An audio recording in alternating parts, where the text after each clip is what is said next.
maiden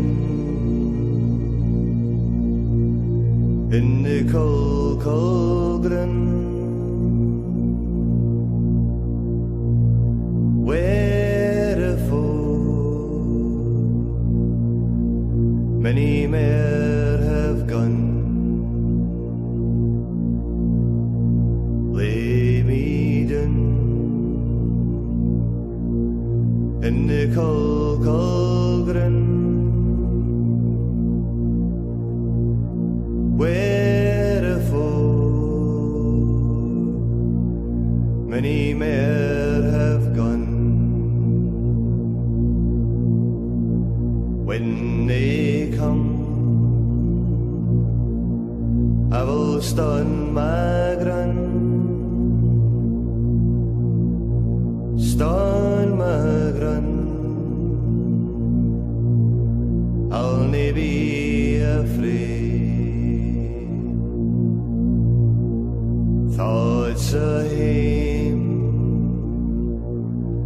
take away my fear. Sweat and blood hide my veil a tear.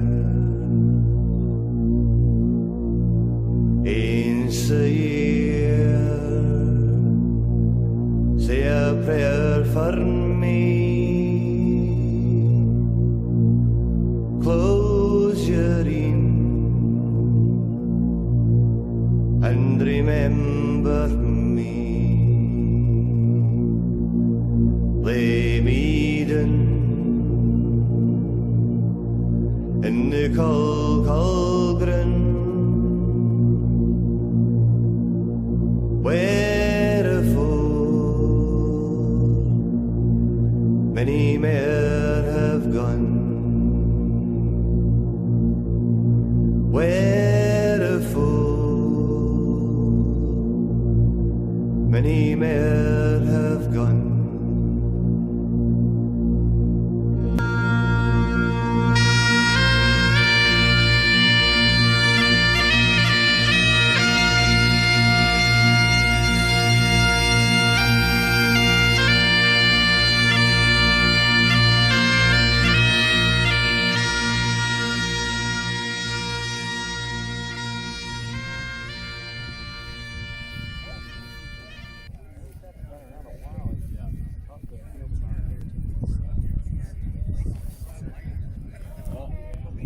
Does it do what art wants? You know, because obviously they have different artists. I'm playing one time to see how effective it is.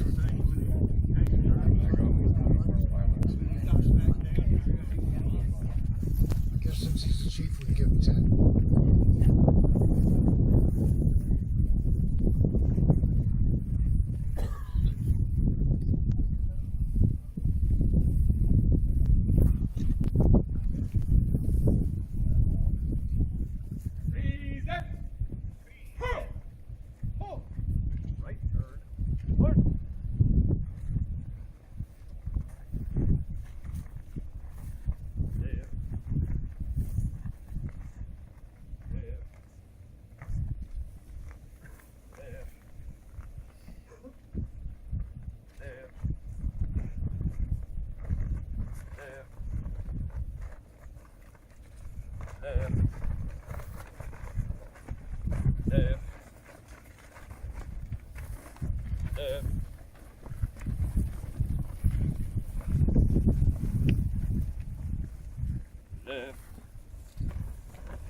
Pledge allegiance to the flag of the United States of America and to the republic for which it stands, one nation, under God, indivisible, with liberty and justice for all.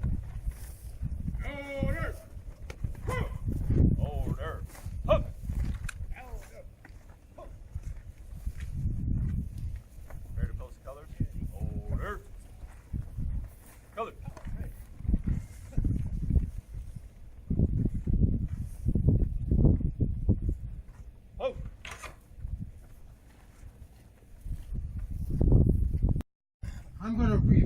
recite some paragraphs along with some of my verbiage.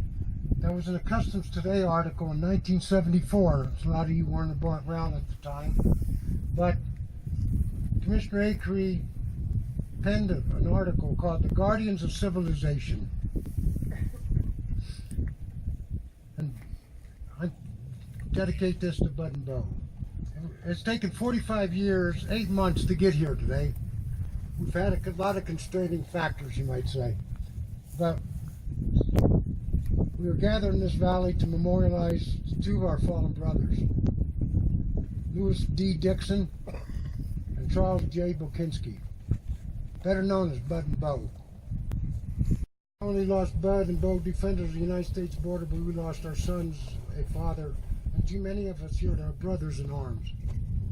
In the words of then Commissioner Vernon Acree, who, by the way, was probably one of the best we had for enforcement, they died to help keep us civilized and to protect the society against enemies.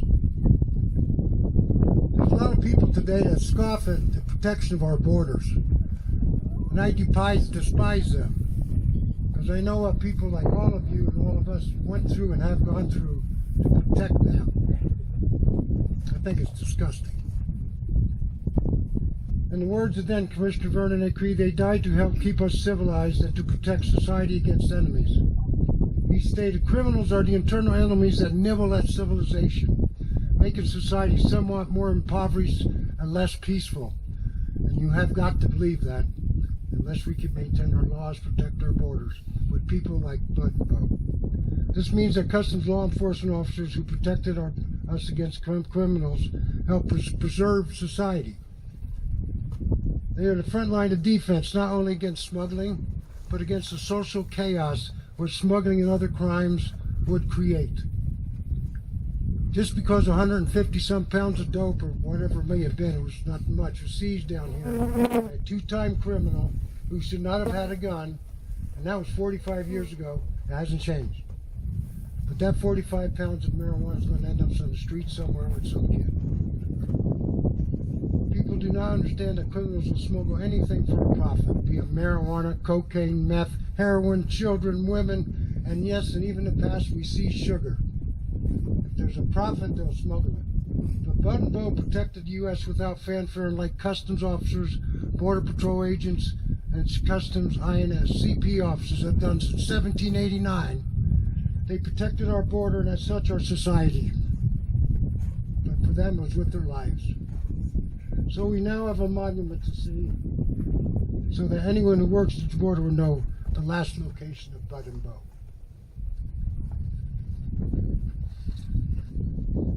I'm closing with an email. Actually, it was a Facebook comment made to me by Mr. Dave Homan, sitting at the end here in front. We were all here that day in one form or another. But he wrote me and he said, "Hey Jerry, last weekend I drove through San Rafael Valley." And this was penned on December 14th, 2013. First time in 40 years, I stopped at Campini Mesa, where Bud and Bo were killed. I spent some time walking around and reflecting on that morning 39 years ago. I didn't see a marker or anything indicating their passing. I'm sorry. I drove through the North Cattle Guard right there, where it all started, about a mile. I stopped and talked to a young border patrol officer. He had no idea what has occurred in this mesa.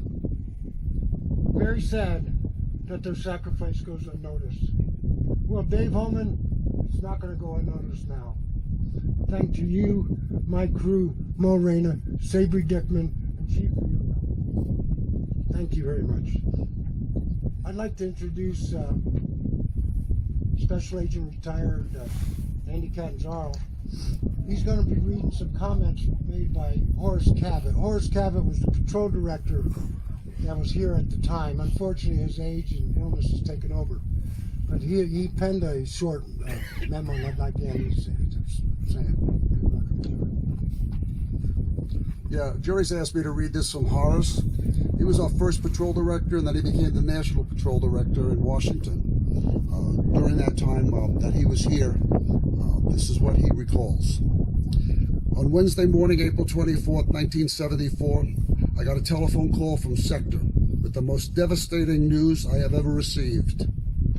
Sector told me that 2 of our brothers were down at the Campini Mesa in the San Rafael Valley. I had such difficulty in grasping what I was told, I asked him how they were. His answer felt like he had kicked me in the stomach, a feeling that persists to this day.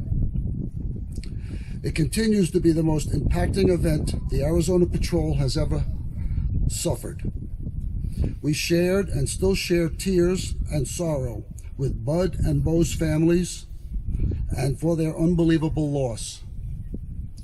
Our thanks to the former officers and friends who have made this memorial possible, overcoming the difficulties they encountered. As long as we breathe, we may sometimes grieve, but we will never forget Bud and Bo. Very hallowed ground for me. And I look at all you guys out there that served with my dad, and you know, you guys are the front line of the United States. I mean, you guys to me are no different than Marines or soldiers, you know, risking your life every day. And it makes me even more proud to know that my dad was one of you guys. You know, I didn't not only lose my dad, but you guys lost a brother for sure, and my kids have lost a granddad, and I'm just so thrilled to be here. And I'm so honored to be just in your all presence, in addition to having this monument erected too. This has been such a long time coming, and all the uniformed guys here today, thank you guys so much. And you have big shoes to fill to follow behind these guys, and I appreciate it very much. Thank you all very much.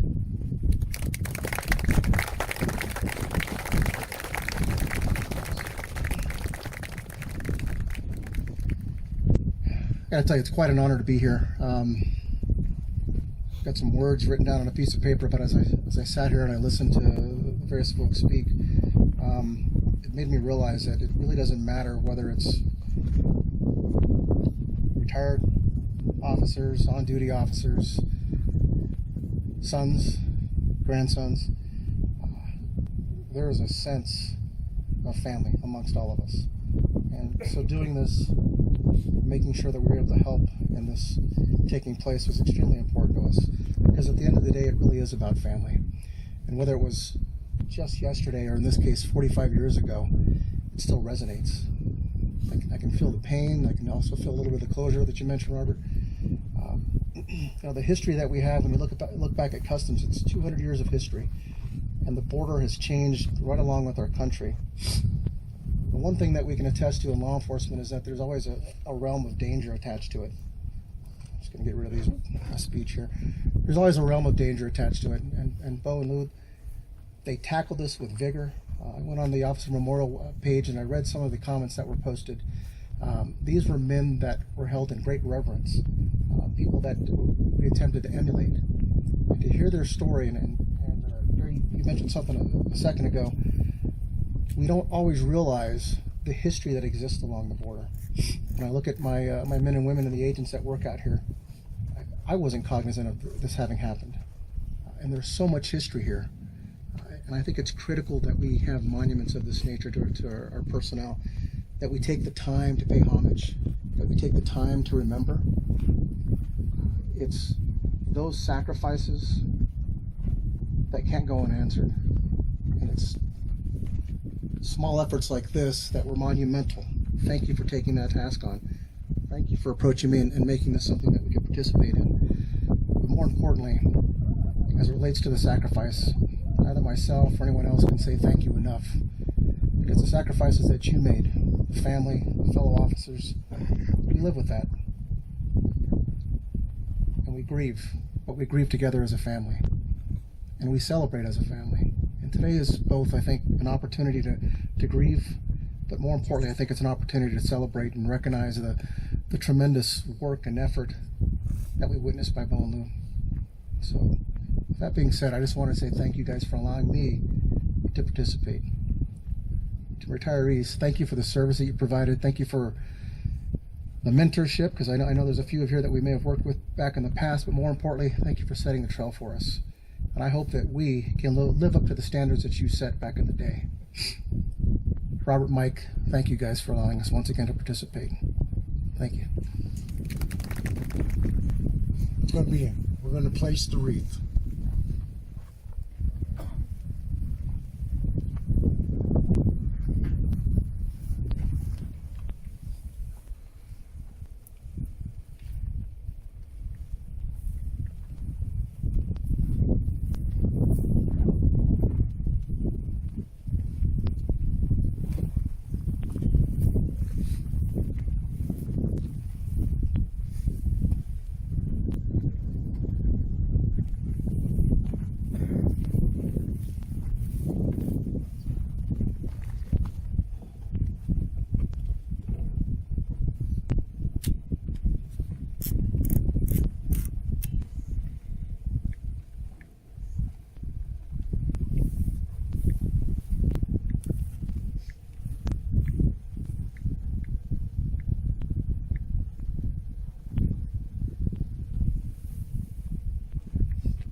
Ladies and gentlemen, please stand by for the honors portion of the service, the firing of the 3-round volley, and the playing of taps.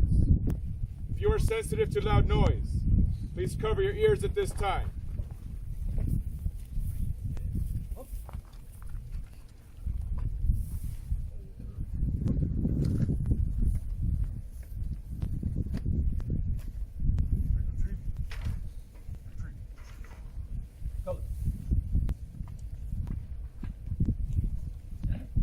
All uniform personnel, attend!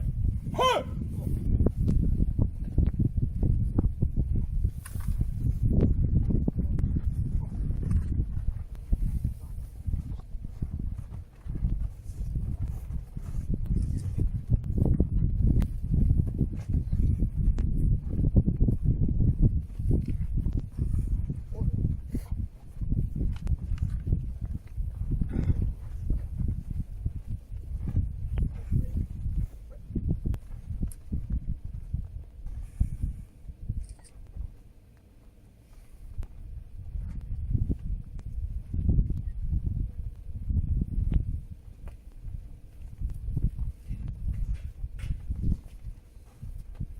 Rifle team commander, prepare to fire 3 volleys.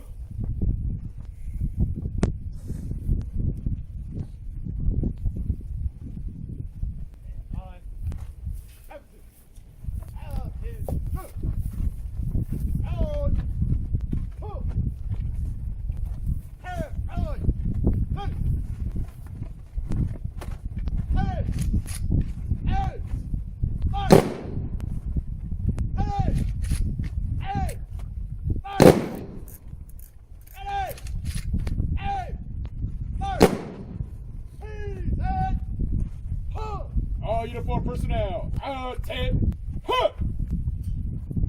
Present!